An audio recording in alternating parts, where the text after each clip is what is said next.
ਮਾਂ ਮੈਂ ਮੁੜ ਨਹੀਂ ਪੇਕੇ ਆਉਣਾ, ਪੇਕੇ ਹੁੰਦੇ ਮਾਵਾਂ ਪੇਕੇ ਹੁੰਦੇ ਮਾਵਾਂ ਨਾਲ। ਸਹੁਰਿਆਂ ਘਰ ਮੈਂ ਬਹੁਤ ਸੁਖੀਆਂ, ਪੁੱਤਾਂ ਵਾਲੀ ਹੋ ਗਈਆਂ।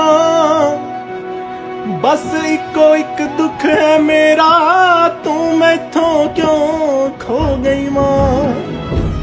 ਇਹ ਚ ਰੋਣ ਵਾਲੀ ਗੱਲ ਕਿਹੜੀ ਆ? ਪੇਕਾ ਘਰ ਸੀ ਚੰਗਾ ਲੱਗਦਾ, ਤੇਰੀਆਂ ਮੱਝੀਆਂ ਗਾਵਾਂ ਨਾਲ। ਮਾਂ ਮੈਂ ਮੁੜ ਨਹੀਂ ਪੇਕੇ ਆਉਣਾ, ਪੇਕੇ ਹੁੰਦੇ ਮਾਵਾਂ ਨਾਲ। मांगे जो मुझसे कोई तेरे नाम का सदका, मैं खुद को फेंक दूं तेरे सर से वार के। माँ अल्लाह ताला की तरफ से हमारे लिए एक अजीम नामत है जिसका कोई नैमुल बदल नहीं है। माँ की अजमत पर कुछ लिखना समंदर को कूजे में बंद करने के मुतरादफ है। माँ शफकत, खलूस, बेलौस, मोहब्बत और कुर्बानी का दूसरा नाम है। माँ दुनिया का वो प्यारा लफ्ज़ है जिसको सोचते ही एक मोहब्बत, ठंडक, प्यार और सुकून का एहसास होता है। इसका साया हमारे लिए ठंडी छाँव की मानद है। छिलछिलाती धूप में इसका दस्त शफकत शजर सायादार की तरह साइबान बनकर औलाद को सुकून का एहसास दिलाता है। इसके गर्म गोद सर्दी का एहसास नहीं होने देती।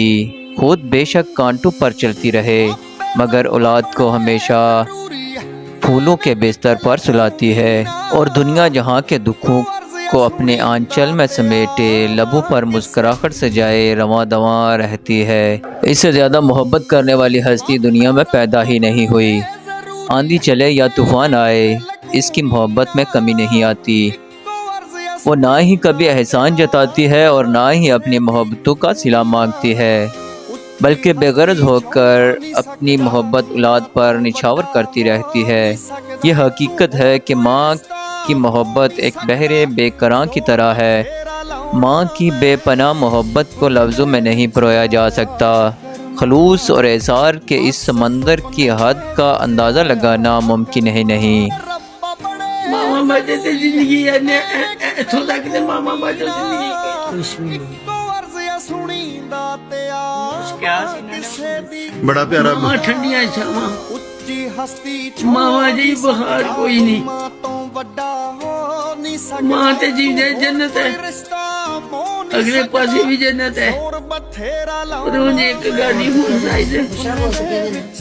हर मजहब और हर तहजीब ने माँ को अजीम और मुक़द्दस करार दिया है। माँ एक दुआ है जो हर वक्त रब्बे रहीम के आगे दामन फैलाए रहती है और कदम कदम पर उनकी हिफाजत करती है। खुदा ने उसके अजीम तर होने की पहचान इस तरह कराई कि उस अजीम हस्ती के कदमों तले जन्नत रख दी। कुरान माँ बाप के बारे में कहता है, तुम्हारे रब ने फैसला कर दिया है कि अल्लाह के सिवा किसी की बंदगी ना करो और माँ बाप के साथ अच्छा बर्ताव करो। अगर इनमें से कोई एक या दोनों तुम्हारे सामने बुढ़ापे की मंजिल पे पहुँच जाएं तो उन्हें उफ तक न कहो और ना इन्हें झिड़को, बल्कि इनसे मेहरबानी से बात करो। जहाँ लफ्ज़ माँ आया समझ लिया कि अदब का मकाम आया। मेरी नज़र में तहलीक कायनात के वक्त रब्बे करीम ने इस पाक हस्ती को ये सोच कर बनाया कि जब इंसान को दुनिया में कहीं सुकून की दौलत ना मिलेगी तो अपनी माँ की आगोश में आकर अपनी सोचों, अपने दुखों को निसार करेगा तो ऐसी राहत महसूस करेगा जो इसे कहीं नहीं मिली। माँ जैसी हस्ती इस कायनात में इस कायनात का एक जुज़ है। यह हस्ती अपने अंदर एक मोहब्बत का समंदर लिए हुए है। खुश नसीब हैं वो लोग जिनके माँ बाप ज़िंदा हैं। मेरा ईमान है कि कभी माँ किसी को दिल से बद्दुआ नहीं देती और अगर किसी ने इस हस्ती को दुख दिया और वो नाराज़ हो गई तो समझ लो कि दुनिया से भी वो नामुराद गया और आखिरत में भी नामुराद रहा। इसलिए इस हस्ती का मकाम इस कायनात से भी बड़ा है और मोहब्बत के इंतहा भी इस हस्ती में ही है। बकौल ताबश के गर्दिशें लौट जाती हैं मेरी बलाएं लेकर। घर से जब निकलता हूँ मैं माँ की दुआएं लेकर। लबों पे इसके कभी बद्दुआ नहीं होती ایک ماں ہی ہے جو مجھ سے خفا نہیں ہوتی۔ ماں دنیا کی وہ عظیم ہستی ہے جس کی محبت کے سامنے ہر انسان کی محبت کم تر ہے۔ ماں جیسے محبت، خلوص اور احسار کوئی دوسرا نہیں کر سکتا۔ ماں کی عظمت کا اس سے بڑا ثبوت کیا ہوگا کہ اللہ کریم نے جب انسان سے محبت کا دعویٰ کیا تو اس کے لیے محبت کی مثال ماں کو بنایا ہے، اور کہتا ہے کہ میں انسان کے ساتھ 70 ماؤں سے زیادہ محبت کرتا ہوں، یعنی بے پناہ محبت کرتا ہوں۔ دوسری جانب ہمارے پیارے رسول پاک صلی اللہ علیہ وسلم نے فرمایا کہ ماں کے قدموں تلے تمہاری جنت ہے۔ اس فرمان سے ماں کے مقام کا اندازہ ہوتا ہے کہ جو بھی شخص اپنی ماں کی خوشی کا خیال کرتا ہے، اس کا احترام کرتا ہے اور اس سے محبت کرتا ہے تو اللہ تعالیٰ اس کے لیے جنت لکھ دیتا ہے۔ ماں ایک محبت بھرا احساس ہے۔ کسی کے لیے ماں ایک گنا شجر ہے تو کسی کے لیے احساس ہے۔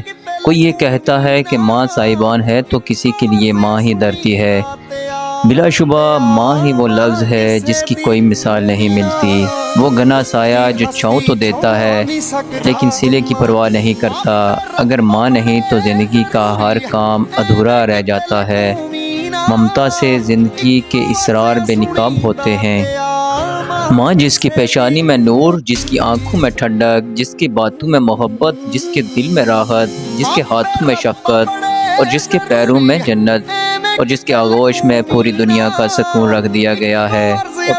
اور پھر اس کی عظمت کا اعتراف خالق کائنات نے اس طرح کرایا کہ خدا کی بندگی اور رسول صلی اللہ علیہ وآلہ وسلم کی پیروی کے بعد اطاعت و فرما برداری اور خدمت گزاری کا سب سے بڑا درجہ کسی کو حاصل ہے تو وہ ماں ہے، جس کو صرف محبت بھری نظر سے دیکھ لینے سے حج مبرور کا ثواب ملتا ہے۔ رب کائنات ہم سب کو ماں باپ کا، بالخصوص ماں کی عظمت و فرما برداری کرنے کی توفیق عطا فرمائے۔ جن کے والدین اس دنیا سے جا چکے ہیں، اللہ تبارک و تعالیٰ ان کی کامل بخشش و مغفرت فرمائے، اور جن کے والدین زندہ ہیں ان کو اپنے والدین کی صحیح معنوں میں خدمت و فرما برداری کرنے کی توفیق عطا فرمائے۔ آمین ثم آمین۔ اپنا اور اپنے اس چینل کا بہت سا خیال رکھیے گا۔ اللہ حافظ۔